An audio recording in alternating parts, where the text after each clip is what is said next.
அன்பிற்கினிய ஆன்மீக இறையன்பர்களே, அடுத்து நாம் தரிசிக்க இருக்கும் ஆலயம் திரு ஆதனூர் அருள்மிகு ரங்கநாயகி தாயார் சமேத ஆண்டளக்கும் ஐயன் பெருமாள் ஆலயம்.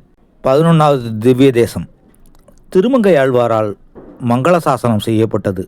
காமதேனு என்னும் தேவப்பசு இறைவனை நோக்கி தவம் செய்த ஸ்தலம். அதனால் இவ்வூரின் பெயர் ஆதனூர். எம்பெருமான் 2 திருமண தூண்களுக்கு இடையில் தலைக்கு கீழ் மரக்கால் வைத்து சயனகோலத்தில் இடது கையில் 7 எழுத்தாணியும் கொண்டு வீற்றிருக்கின்றார். காவிரி மற்றும் கொள்ளிட ஆறுகளுக்கு இடையில் கம்பீரமாக காட்சி தருகிறது இவ்வாலயம். அக்னி பகவான் வழிபட்டு சாப விமோச்சனம் பெற்ற ஸ்தலம். மகாலட்சுமியின் மாலை ஒரு வித்யாதர பெண்ணிடம் வந்தது. அந்த பெண் அதை துர்வாசரிடம் அளிக்கின்றாள். அதை அவர் இந்திரனிடம் தர கொண்டு செல்கின்றார். இந்திரன் ஐராவதம் எனும் யானையின் மேல் அமர்ந்து கொண்டு அந்த மாலையை பெற்று மதிக்காமல் யானையின் மீது வைக்கின்றான். யானை மாலையை கீழே போட்டு மிதித்து விடுகின்றது. இதனால் சினம் கொண்ட துர்வாசர், உன்னிடம் உள்ள செல்வம் எல்லாம் இழந்து போகும் என சாபமிடுகின்றார். உடனே இந்திரன் வருந்தி மகாலட்சுமி தாயாரிடம் வேண்டுகிறார். மகாலட்சுமி, நான் பூலோகத்தில் பிருகு மகரிஷியின் புதல்வியாக பார்கவி என்னும் பெயருடன் பிறக்கப் போகின்றேன்.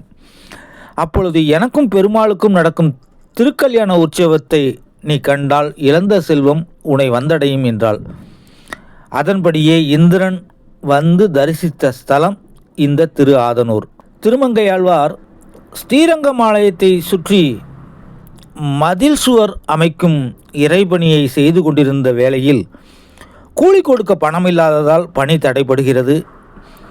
இறைவன் ஆழ்வாரின் கனவில் வந்து இந்த ஊருக்கு செல்லுமாறு கூற ஆழ்வார் இவ்வூரை வந்தடைகின்றார். அப்பொழுது எதிரே தலையில் தலைப்பாகை கையில் மரக்காலுடன் ஒரு வணிகர் வருகின்றார். அவர் திருமங்கை ஆழ்வாரிடம், பெருமாள் உனக்கு உதவ என்னை அனுப்பினார் என்று கூறி மரக்காலையில் மண்ணை அள்ளி அள்ளி ஆழ்வாரிடம் தருகின்றார்.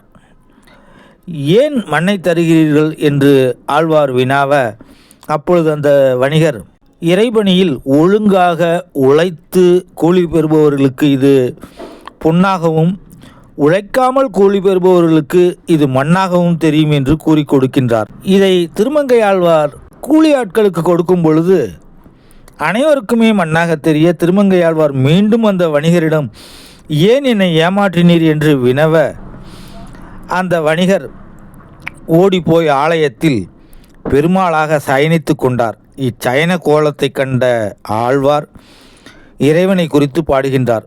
இப்படிப்பட்ட இந்த உலகத்தை ஆண்டு நமக்கு படியளக்கும் பெருமாளான ஆண்டளக்கும் ஐயன் பெருமாளை தரிசிக்க வாரீர். நன்றி, வணக்கம்.